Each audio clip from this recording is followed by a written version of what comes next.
Hello and welcome to another Fresh Off the Stalls. So this is the second one for today's offering from the Face to Face Festival of Solo Theatre. See, I'm getting better at saying that. Thank God, about time.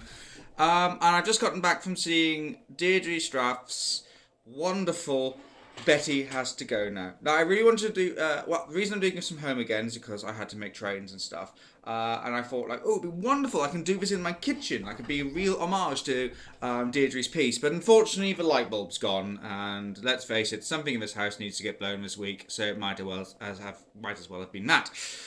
Moving on swiftly. What do I love about this piece? Just Deirdre's sense of humour is phenomenal. So her character is a sort of archetypal 1950s housewife with not so much a love of Betty Crocker, but an outright obsession. But she's kind of all the sort of sweet and lovely Americana, sort of good mom. Mom. Good mom. Not mum, it's mom, because it's American and stuff. Who kind of lives by Betty's book, but you know she's also a woman going through menopause, a woman who has this paranoia, not so much irrational, but this paranoia about there being a nuclear holocaust at any point soon as well, and so tries to sort of like just kind of stands there taking us through her love of cooking and her worldview and her resolutions and foreign policies, and it's deliciously twisted. It's just so unhinged. It's unreal, and some points wildly inappropriate as well. Just some of the things Deirdre comes out with as her character are just so snappy, so zingy, brilliant one-liners that make you just roar out loud with laughter. So it's for me. History bit now. I've seen this one in its first draft, as it were, at last year's Face to Face Festival, and I absolutely loved it then, and thought, wow, this could really be done with being done as a full length show, and of course Colin Watkins saw the potential in that as well, and that's what we got this year. We got 50 minutes of cooking mayhem, and you know trying to Deirdre's character's view on how cakes can divert a calamity. And it's brilliant. I absolutely enjoyed it. It's so nice to see this piece developed further through the festival and really fleshed out into something wonderful. I think if there's going to be any complaint, and I don't want to say complaint because I do love this piece, and I will wax lyrically as I always do when it comes to my written review. And it comes from the fact that I know what this piece has grown from. Although not entirely relevant, there are some moments where the pace just flattens a little. Because what happens is there's some moments where Deirdre's coming out with these snappy little gems, and they're just so quick fire and they're just so unexpected. And then there's other bits where they don't come as quick, and the narrative and the sort of thoughts going on just seems to ramble a little. It just seems to lose that focus that makes other parts absolutely fantastic. But it's still, even though it's still wonderfully endearing, you get the sense that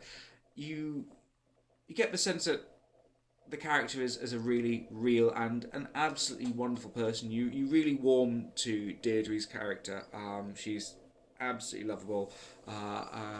She's kind of like, yeah. So I'm sorry, I'm getting quite tired. It's been a long week of theatre. So I'm going to wrap this up quite quickly because I need to get to bed. I'm not wearing my glasses, which is a terrible mistake because you can see the bags under my eyes. That's why I wear glasses. No, seriously. But yeah, Deirdre, you've done a wonderful play. It has made me laugh all over again. Even the bits I knew were coming still made me laugh. But I love the fact that in development there's so much more that I just didn't see coming that just made me smile, made me laugh out loud, and I love the character. She's original, she's outlandish, it's fantastic. Also, what I love about Deirdre's writing is the choice words and the choice turns of phrase as well. Just comic gold. It really is just absolutely hilarious. So I'm going to go now. Betty has gone, and now James has to go now as well, because I'm beginning to think that I'm just wittering on without really achieving much. Certainly read my full written review when it gets out. And I'm so sorry, Dierdre, but I had to rush off to catch my train. I really wanted to try some of that cake. It looked so delicious. And if the cake you fed me during the interview I did with you the other day was anything to go by, I've missed out. I have missed out. And it is such a shame. But, you know, I'm sure some of the audience members were much more deserving of it than I was. So Betty has to go down.